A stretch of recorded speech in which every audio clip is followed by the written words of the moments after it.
एक आयत से मैं स्टार्ट करूँगी अपनी बात। या अय्युहल्लज़ीना आमनू कुतिबा अलैकुमुस्सियामु कमा कुतिबा अलल्लज़ीना मिन क़ब्लिकुम लअल्लकुम तत्तक़ून। ये सूरह बकरा की 183 आयत है। इसमें जैसे कि हमें पता चलता है कि अल्लाह ताला ने रमज़ान का महीना पहले भी लोगों के लिए लिख रखा था, उसी तरह हमारे लिए भी है ताकि लोगों के अंदर तक़वा पैदा हो। रमज़ान में हमारा ये मामूल हो जाता है कि अल्लाह ताला हमें हलाल चीज़ों से भी मना कर देते हैं, कुछ लम्हे के लिए हम खाना और पानी भी छोड़ देते हैं। तो ये इस बात की तरबियत है कि जब हम रमज़ान में हलाल चीज़ों को छोड़ देते हैं तो रमज़ान के बाद हमें इसी तरह हराम चीज़ों को छोड़ देना चाहिए। ये हमारे लिए एक ट्रेनिंग पीरियड होता है। इस महीने में हम बहुत ज़्यादा कंसंट्रेशन हर चीज़ को छोड़ देते हैं, यहाँ तक कि हम लॉफुल चीज़ फूड और वाटर को भी छोड़ देते हैं। तो इस महीने में हमारा कंसंट्रेशन बहुत ज़्यादा बढ़ा हुआ होता है, हमारा फोकस बहुत बड़ा होता है। तो जब हमारा कंसंट्रेशन और फोकस बहुत बड़ा हुआ होता है तो हम बहुत ही अच्छे तरीके से खुदा को याद कर सकते हैं, अपने आप को डेवलप कर सकते हैं सारे डिस्ट्रैक्शन से बचा के। वरना बाकी टाइम पे हम डिस्ट्रैक्शन में फंसे रहते हैं, हमारा माइंड इधर उधर ऑक्यूपाइड रहता है, तो हम इतने अच्छे तरीके से खुदा को याद नहीं कर पाते हैं, अपने आप को डेवलप नहीं कर पाते हैं। तो आई थिंक इस मंथ में we are given a very good opportunity, हमें एक बहुत बड़ा मौका दिया गया है कि हम अपने आप को प्रिपेयर करें बहुत ही अच्छी तरह से। बहुत ज़्यादा हम रमज़ान में इतने अटैच हो जाते हैं, हर चीज़ से इतने पाबंदी हो जाते हैं, वो ज़िंदगी इतनी अच्छी लगती है कि सारी दुनिया से बेखबर होके हर चीज़ से अलग, माहौल ही अलग हो जाता है। रमज़ान का माहौल ही बिल्कुल अलग होता है, हर चीज़ की पाबंदी, टाइम की पाबंदी और दुनिया की सब चीज़ों से थोड़ा अलग हो जाते हैं।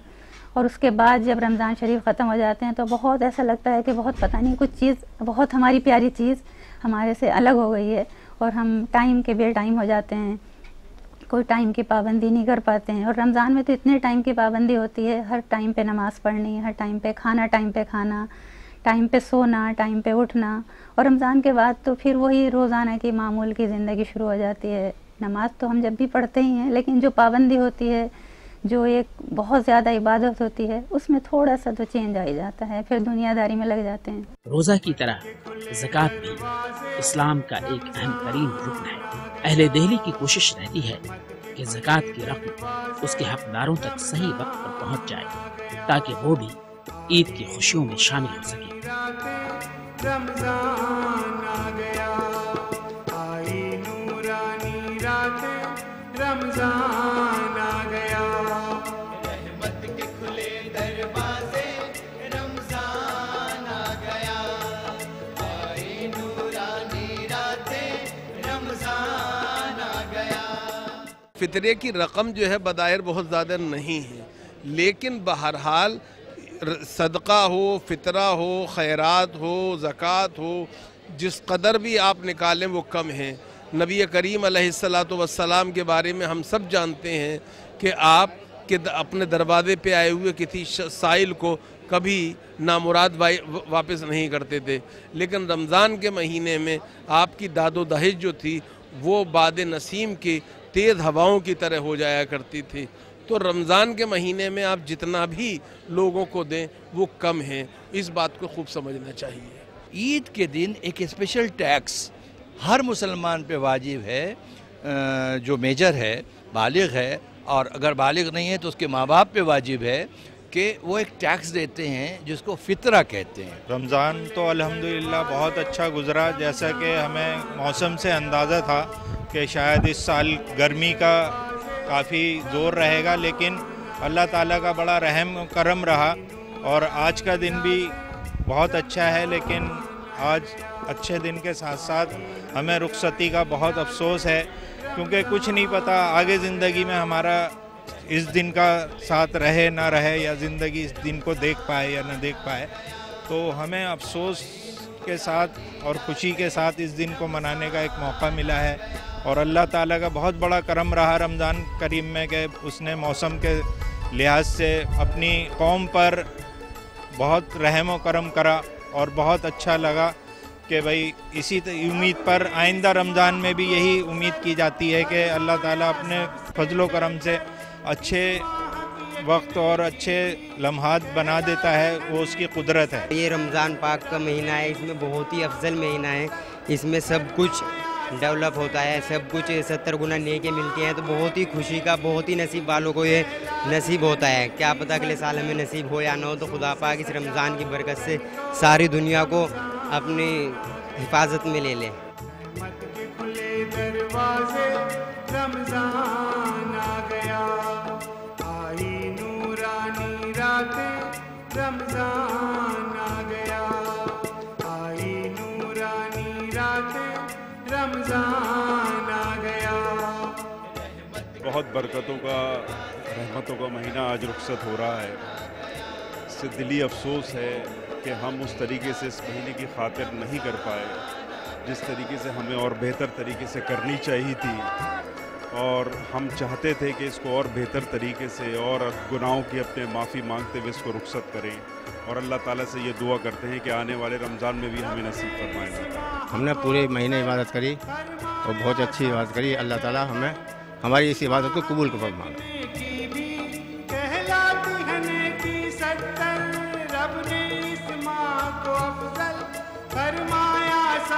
अल्लाह ताला ने ये महीना इसलिए दिया है ताकि आप इबादत कर सकें और पूरे तमाम साल पे भारी है ये। तो ऐसे में इस महीने को बेकार छोड़ देना, बेकार ज़ाया कर देना, ये यकीनन अच्छी बात नहीं है।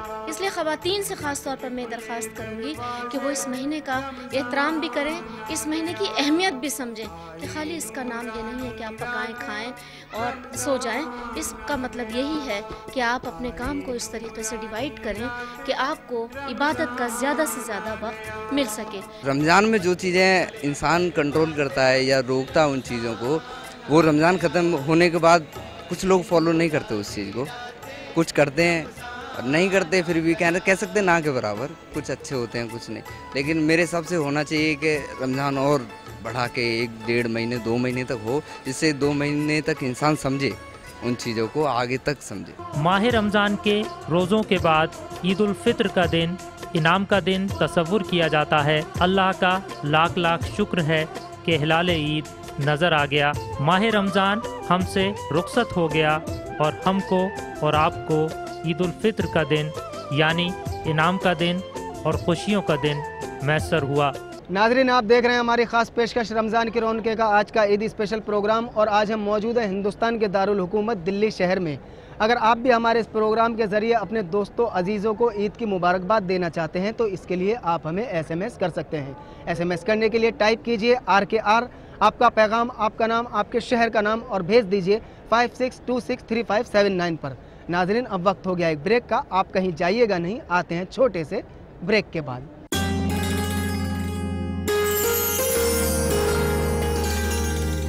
ईद की चांद रात को ख़वातीन की निगाहों का मरकज़ ऐसी बहुत सी अशिया हुआ करती हैं जो ईद की ज़रूरतें पूरी करने के साथ साथ सजने संवरने के फितरी तकाज़े भी पूरी करती हैं। सबकी अपनी अपनी ख्वाहिशें हैं और अपने अपने रास्ते नाजरीन, चांद रात है और शॉपिंग की बात ना हो ऐसा तो हो ही नहीं सकता। अभी अभी बाजार से कुछ लड़कियां शॉपिंग करके लौटी हैं। आइए उनसे जानते हैं उनकी पसंद और नापसंद के बारे में, साथ ही जानते हैं कि कल का वो दिन किस तरह से मनाने वाली हैं। सबसे पहले मैं आपसे जानना चाहूँगा, क्या लेकर आई हैं बाजार? अभी तो हम सूट लेके आए हैं, चूड़ियाँ लेके आए हैं, सैंडल्स लेके आए हैं और उसी की शॉपिंग करी है। सूट के साथ क्या पहनेंगे, कल क्या होगा, तो सब बड़े एक्साइटेड हैं कि क्या करने वाले हैं, कैसे तैयारियां होंगी घर में।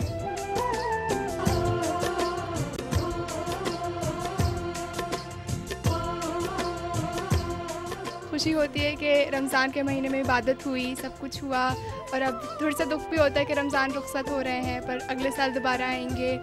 और ईद है, घर में अच्छा खाना बनेगा, सब प्यार से रहेंगे, सब घर में रहेंगे, छुट्टी मनाएंगे।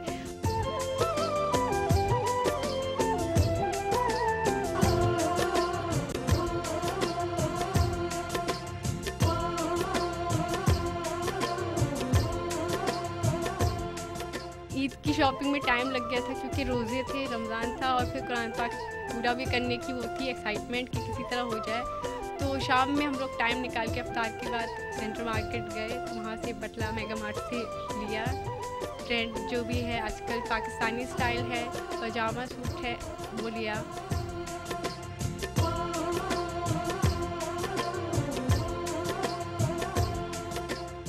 रमज़ान का महीना जो रुखसत हो रहा है उसका बहुत अफसोस है क्योंकि आधा मैंने कुरान पाक करा था और आधा नहीं हो पाया था, तो उसका बहुत गम है कि वो क्यों नहीं कंप्लीट हो पाया। अगर और टाइम मिल जाता तो अच्छे से इबादत हो पाती।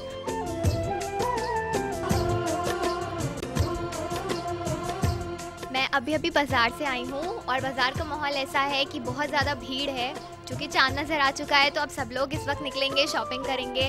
इतना बुरा हाल है बाज़ार का कि पैर रखने की भी जगह नहीं है, बहुत ज़्यादा भीड़ है। और अभी चांद निकला है, सब लोगों ने शॉपिंग करनी स्टार्ट कर दी है। मैं भी अभी शॉपिंग करके आई हूँ। वैसे तो मैंने बहुत सारी चीज़ें ख़रीद ली थी, पर अब मेरी कुछ चीज़ें रह गई थी, जैसे बैंगल्स रह गई थी, क्लिप्स रह गए थे, सैंडल्स रह गई थी, तो मैं सब कुछ अब लेकर आई हूँ। खुशी हो रही है बहुत ज़्यादा कि कल ईद है, बहुत ज़्यादा एक्साइटमेंट है कि कल बहुत मज़ा आने वाला है, सबसे ईदी मिलने वाली है, अच्छी चीज़ें बनेंगी घर में, बहुत मज़ा आने वाला है, बहुत ज़्यादा एक्साइटमेंट है।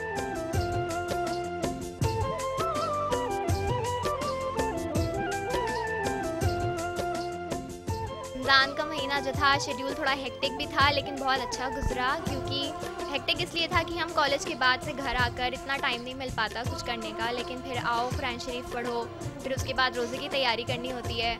मज़ा भी बहुत आता था, रात में बहुत मज़ा आता था, एक अलग सी बरकत होती थी रमज़ान के महीने में। तो अब अफसोस रहेगा कि रमज़ान जा रहे हैं। शॉपिंग तो सबको पसंद होती है, ईद के दिन खास बहुत शॉपिंग करते हैं तो बहुत अच्छा लगता है। बहुत सारा सामान लेते हैं, जैसे मैं फ़्रॉक सूट लेके आई, आजकल वही चल रहा है, फ़्रॉक सूट लेके आई, सैंडल्स लेके आई, बस अभी मेहंदी रह गई है, मेहंदी लगवानी है। सबसे ज़्यादा मेहंदी का शौक़ होता है हम लोगों को।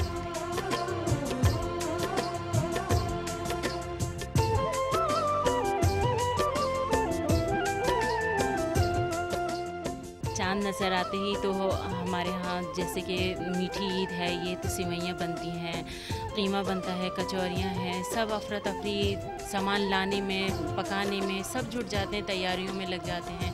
बच्चे हैं, कोई मेहंदी लगवा रहा है, कोई बाहर जा रहा है, तो इस तरह से खाना पकाना है, लोगों का आना जाना, मुबारकबाद देना एक दूसरे को, तो बहुत ज़्यादा और ज़्यादा खुशी के साथ साथ मसरूफियात भी बढ़ जाती हैं। बच्चे भी खुश होते हैं, बड़े भी खुश होते हैं कि अब देखिए पूरे महीने इबादत के बाद एक ईद का दिन, मीठी ईद का दिन नसीब हुआ है हम लोगों को। तो इस तरह से हमारा दिन आना जाना, ईदी लेना देना। छोटे बच्चे होते हैं, ज़िद कर के मांगते हैं कि मम्मी ईदी दीजिए, चाची ईदी दीजिए, तो उनको देना भी अच्छा लगता है। और फिर हम अपने बड़ों से अब हम भी ज़िद करके ईदी मांगते हैं कि हमें भी ईदी चाहिए। अभी तो हम सबसे छोटे हैं तो लेते ही हैं, अपने बड़े भाईजान से, मम्मी से, पापा से, मामा, चाचा, दादा, सब से, किसी को नहीं छोड़ते ईद पे।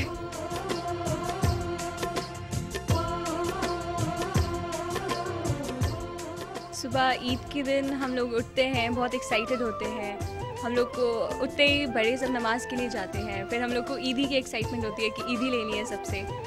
ईदी की सबसे ज़्यादा एक्साइटमेंट रहती है बच्चों को कि सबसे ईदी मिलती है। उसके बाद फिर हमारे घर मेहमान आने शुरू होते हैं, अच्छा अच्छा खाना बनता है, हम लोग वो खाते हैं। मेहमान आते हैं हमारे घर में, फिर हम लोगों के घर में जाते हैं, बहुत अच्छा लगता है, बहुत खुशी का दिन होता है, बहुत अच्छे से गुजारते हैं हम लोग। चाँद की खबर आती है तो अच्छा तो लगता है कि थोड़ा बहुत ना एक सुकून रहता है कि हाँ ईद आ गई है, उसकी ईद की खुशी होती है। और अब एक यंग एज के थोड़े से अगर मैं बात करूं तो ये भी होता है कि चलो अब कल से रोज़े नहीं रखने पड़ेंगे, लेकिन हाँ इबादत तो पूरी करनी पड़ती है। इबादत तो चाहे आप रमज़ान में करो या रमज़ान की बात करो, इबादत तो आपको करनी पड़ती है। हाँ रमज़ान का महीना थोड़ा उसका महत्व ज़्यादा होता है रमज़ान का इबादत के मामले में, तो इबादत रमज़ान में ज़्यादा की जाती है।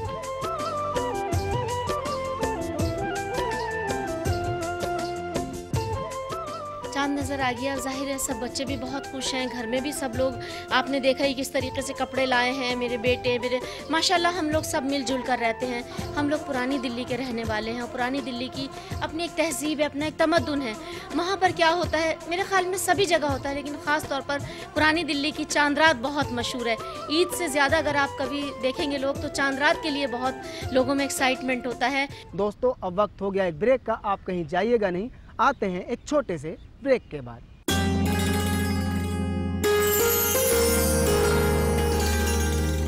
ब्रेक के बाद मैं रियाज मलिक आप तमाम नाजरीन का फिर से खैर मकदम करता हूँ हमारी ख़ास पेशकश रमज़ान की रौनके के अपने आज के ईद स्पेशल प्रोग्राम में। और नाजरीन आज हम मौजूद हैं हिंदुस्तान के दारुल हुकूमत दिल्ली शहर में। नाजरीन चांद रात है तो जाहिर सी बात है बाज़ारों में, हिंदुस्तान के तमाम शहरों में इस वक्त पैर रखने की जगह भी नहीं है। तो आइए चलकर देखते हैं कि इस वक्त लोग किस तरह से ईद की ख़रीदारी में मसरूफ़ हैं और बाज़ारों में इस साल ईद के लिए क्या क्या चीज़ें दस्तयाब हैं। हकीकत यह है कि ज़िंदगी की ज़रूरतों ने बाज़ार को इंसानी ज़िंदगी का अहम और लाजमी हिस्सा बना दिया है। आज की रात यानी चांद रात में शहर दिल्ली और हिंदुस्तान के दूसरे शहरों में बाज़ार की रौनकें काबिल दीद भी होती हैं और बाइसे ईद भी। जिस तरफ नज़र डालिए ख़रीदारों का हुजूम और दुकानदारों की पुरमसरत मसरूफियत, रौनकों के उरूज का ये सिलसिला सुबह तक इसी तरह से चलता रहेगा।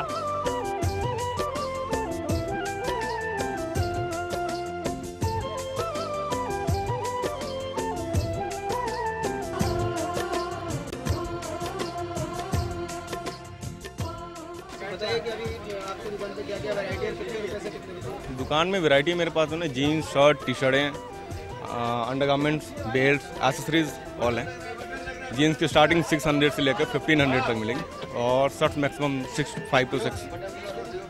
अभी बाजार कैसा है और ये बताइए कि रेडीमेड गारमेंट? बाजार तो इस बार है नहीं, लेकिन अल्लाह का शुक्र अभी ठीक है। रेडीमेड गारमेंट का क्या लगता है कितना चला? ठीक है, मतलब ये है कि पहले बटला हाउस में इतनी अच्छी मार्केट थी नहीं, अब थोड़ा देर पहले से बेटर।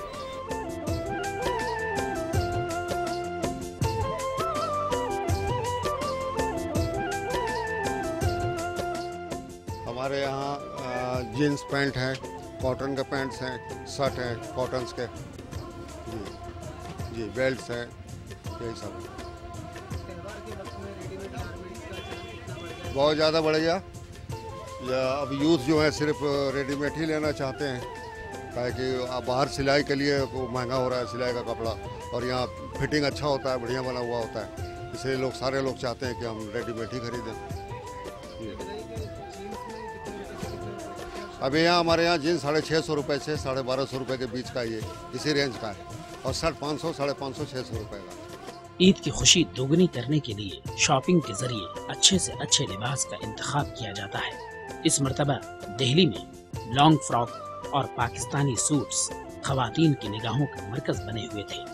ईद के लिए हमारे पास इस टाइम जो कलेक्शन है वो पाकिस्तानी सूटों की ज़्यादा डिमांड है, जैसे कॉटन में हो गए और जी आपके जॉर्जेट में हो गए, ये रहे इस तरीके से पार्टी वेयर स्टाइल में। आजकल इन चीज़ों की बहुत ट्रेंड है, बैग स्टाइल फ्रेंड। आजकल कस्टमर जो मांग रहे हैं वो ज़्यादातर पार्टी वेयर स्टाइल में पाकिस्तान की ज़्यादा डिमांड आ गई है, क्योंकि कलेक्शन चेंज होती रहती है, ट्रेंड चेंज होता रहता है। पिछली बार ईरानी सूट चल रहे थे, आपके पाकिस्तानी सूट हैं, और कॉटन में भी बहुत कलेक्शन है, पाकिस्तानी में भी है, और जॉर्जेट में, शिफॉन में, सभी तरह की कलेक्शन है। लगभग मिला के अगर देखा जाए तो दूसरे मुल्कों का माल मंगाया जा रहा है, जैसे कि पाकिस्तान। आजकल पाकिस्तान की बहुत डिमांड चल रही है।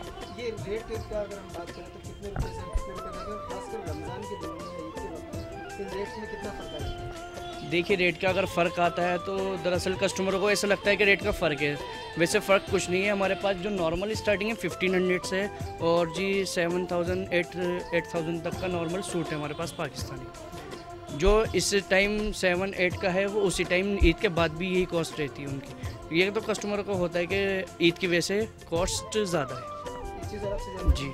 आम दिनों के मुकाबले में रमज़ान के दिनों में या ईद के वक्त में सेल को कितना असर पड़ेगा? हाँ, ये चीज़ मेन है क्योंकि ईद के टाइम पे थोड़ा सेल में इजाफा होता है, क्योंकि आम दिनों में नॉर्मल वही जो राउंड फिगर चलता रहता है वही होता है, पर आम दिनों में अगर आम दिनों में और ईद के टाइम में देखा जाए तो ईद के टाइम में थोड़ा बजट ऊपर चले जाता है, सेल ऊपर चली जाती है।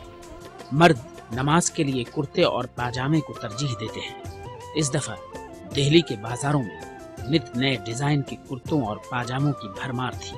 हमारे यहाँ सब तरह की वैरायटी होती है और रमज़ानों में सबसे अच्छी वैरायटी बनाते हैं। लीलन वगैरह के कुर्ते भी होते हैं, हैंडलूम भी होता है और मिलवेट भी होते हैं और लखनऊ से भी कुर्ता मंगाते हैं। और रमज़ानों में डिस्काउंट भी देते हैं, यानी कि 12 महीने पहले से जो कुर्ता बिकता है उससे लैस करके बेचते हैं, इसलिए कि क्वांटिटी में माल निकलता है, अच्छा प्रॉफिट हो जाता है। और 350 रुपये से लेके कुर्ता 800 रुपये तक का कुर्ता होता है। पजामे की कीमत अलग होती है, 150 से लेके 200 तक। एक चूड़ीदार पजामा होता है उसकी भी सेम कीमत होती है। जो शलवार या पठानी सूट होता है वो थोड़ा उससे अलग हट के होता है। चांद हो चुका है, उसके लिए हम ईद की तैयारी के लिए कुर्ते पजामे के लिए निकले हुए हैं और बिना कुर्ते पजामे के लिए ईद जो है अधूरी है, और इसलिए नमाज ज़्यादातर लोग कुर्ते पजामे से ही पढ़ते हैं। और ये कुर्ते में लोग बहुत अच्छे लगते हैं और ज़्यादातर लोग जो है वाइट कुर्ता पजामा पसंद करते हैं ईद पे जो है। और ईद जो है मुसलमानों को सबसे बेहतरीन त्यौहार है।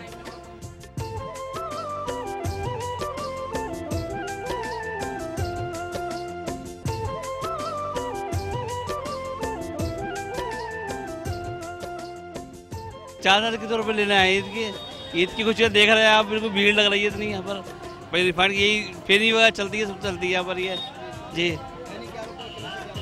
क्या बिल्कुल 100 रुपये किलो 200 रुपये किलो ऐसी अलग रेट की होती है ये। नमाज ईद उल फित्र की अदायगी के बाद लोग बिला लिहाज मजहब व मिल्लत एक दूसरे में खुशियाँ बांटते हैं। मैं अपने तमाम मुस्लिम भाइयों को, बहनों को, दोस्तों को ईद की एडवांस में मुबारकबाद पेश करता हूं। और बस ये मुल्क जो है गंगा जमनी तहजीब का मुल्क है और इसको महफूज रखना है। और जितना ये मुल्क हिंदुओं का है उतना ही मुसलमानों का है। इस ईद पे पैगाम ये है कि भाई जहाँ तक हो सके अपना मुहासबा करें कि हमें क्या खूबियाँ हैं और क्या कमियाँ हैं। जो खूबियाँ उन्हें और ज़्यादा उजागर करने की कोशिश करें और जो कमियाँ उन्हें दूर करने की कोशिश करें। और जो कुछ हमारा हक है आईनी, उसके लिए तो हम इसरार करें और हासिल करें, लेकिन साथ साथ हम ये भी देखें कि हम खुद क्या कर सकते हैं। ईद के मौके पे मैं सबसे बड़ा संदेश यही देना चाहता हूँ कि हमारा मुल्क अलग अलग फूलों का बना हुआ है और गुलदस्ता तभी महकता है जब सब उसके अंदर फूल है। और ज़रूरी है कि इस मौके पर सब लोग इकट्ठे चलें, सब लोग एक दूसरे की परवरिश करें, एक दूसरे की तहजीब के बारे में जानें, एक दूसरे के ऊपर छिटाकशी कम करें, तभी देश आगे बढ़ेगा। अल्लाह ताला से दुआ है कि वो हमारे रोज़ों को कबूल करते हुए महज अपने फजल करम से हम सब की मग़फ़िरत फरमाए और रमज़ान का मुक़द्दस महीना बार बार अता फरमाए। आमीन।